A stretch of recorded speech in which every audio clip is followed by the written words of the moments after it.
ആകാശവാണി. നമസ്കാരം. പ്രത്യേക വാർത്താ ബുള്ളറ്റിൻ വായിക്കുന്നത് സോഫിയ ഡാനിയൽ. കേരളത്തിൽ മന്ത്രിസഭാ രൂപീകരണവുമായി ബന്ധപ്പെട്ട ചർച്ചകൾ പുരോഗമിക്കുന്നു. കോൺഗ്രസ് നിയമസഭാ കക്ഷിയോഗം തിരുവനന്തപുരത്ത് ഇന്ന് ചേർന്നു. 63 MLA-മാരും AICC നിരീക്ഷകരായ മുകുൾ വാസ്നിക്, അജയ് മാക്കൻ തുടങ്ങിയവരും യോഗത്തിൽ പങ്കെടുത്തു. നിയമസഭാ കക്ഷി നേതാവിനെ തിരഞ്ഞെടുക്കാൻ AICC അധ്യക്ഷനെ ചുമതലപ്പെടുത്തുന്ന പ്രമേയം യോഗം ഏകകണ്ഠമായി അംഗീകരിച്ചു. നിയുക്ത MLA-മാരെ ഹൈക്കമാൻഡ് നിരീക്ഷകർ നേരിൽ കണ്ട് അഭിപ്രായം ആരാഞ്ഞു. UDF ഘടകകക്ഷി നേതാക്കളുമായും നിരീക്ഷകർ കൂടിക്കാഴ്ച നടത്തി. മന്ത്രിസഭ സംബന്ധിച്ച തീരുമാനം ഈ ആഴ്ച അവസാനം വരെ നീണ്ടേക്കുമെന്നാണ് സൂചനകൾ.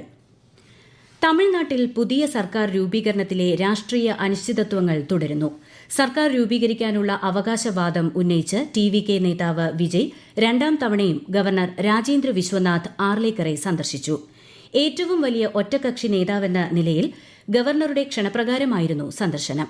സർക്കാർ രൂപീകരണത്തിനായി കേവല ഭൂരിപക്ഷം തെളിയിക്കണമെന്ന നിലപാടാണ് ഗവർണർ കൂടിക്കാഴ്ചയിൽ സ്വീകരിച്ചത്.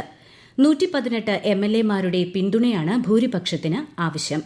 108 സീറ്റിൽ വിജയം നേടിയ TVKയ്ക്ക് കോൺഗ്രസിന്റെ 5 MLA-മാർ ഇതിനകം പിന്തുണ പ്രഖ്യാപിച്ചിട്ടുണ്ട്.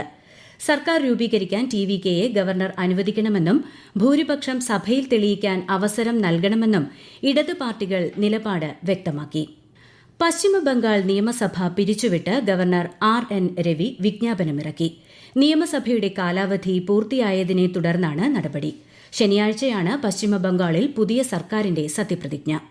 നിയമസഭാ തെരഞ്ഞെടുപ്പ് നടന്ന കേരളം, അസം, തമിഴ്നാട്, പശ്ചിമബംഗാൾ, പുതുച്ചേരി എന്നിവിടങ്ങളിൽ നിലനിന്നിരുന്ന മാതൃകാ പെരുമാറ്റച്ചട്ടം പിൻവലിച്ചതായി തെരഞ്ഞെടുപ്പ് കമ്മീഷൻ അറിയിച്ചു.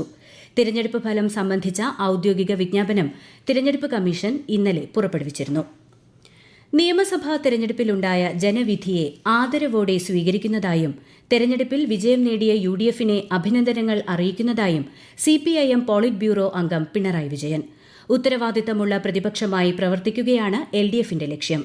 കേരളത്തിലെ ജനങ്ങളുടെ ജീവിത നിലവാരം ഉയർത്തുന്ന ഏത് നല്ല നടപടിയെയും പിന്തുണയ്ക്കുമെന്നും ജനവിരുദ്ധമായ തീരുമാനങ്ങൾക്കെതിരെ പ്രതികരിക്കുമെന്നും അദ്ദേഹം പ്രസ്താവനയിൽ പറഞ്ഞു. പഹൽഗാം ഭീകരാക്രമണത്തിന് മറുപടിയായി ഇന്ത്യൻ സായുധ സേന നടത്തിയ സൈനിക നടപടി ഓപ്പറേഷൻ സിന്ദൂറിന് ഇന്ന് 1 വർഷം.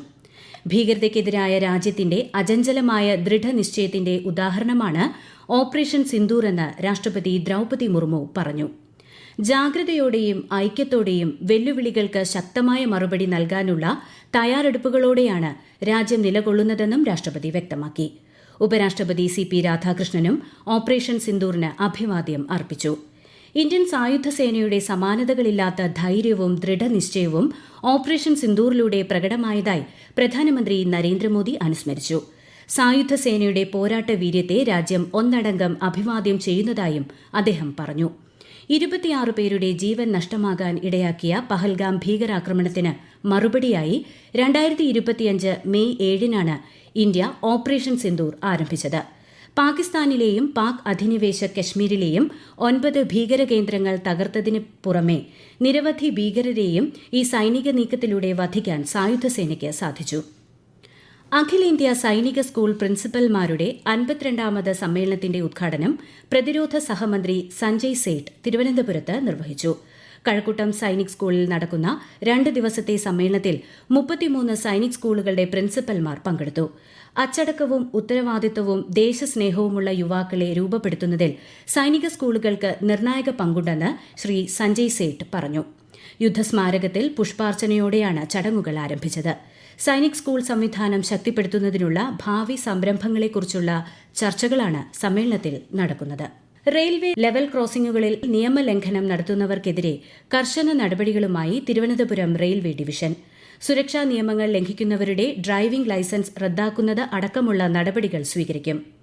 മുന്നറിയിപ്പ് സിഗ്നലുകൾ അവഗണിച്ചും ഗേറ്റ് അടയ്ക്കുന്നതിനിടയിലും ലെവൽ ക്രോസിംഗുകളിൽ ബലമായി കടക്കാൻ ശ്രമിക്കുന്നത് ഗുരുതരമായ ക്രിമിനൽ കുറ്റമായി കണക്കാക്കും.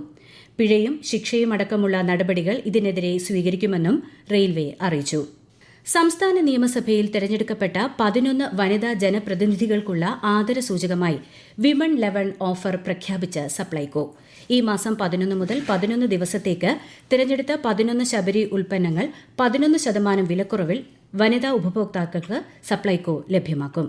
പ്രത്യേക വാർത്താ ബുള്ളറ്റിൻ കഴിഞ്ഞു. അടുത്ത വാർത്താ പ്രക്ഷേപണം നാളെ രാവിലെ 6:45.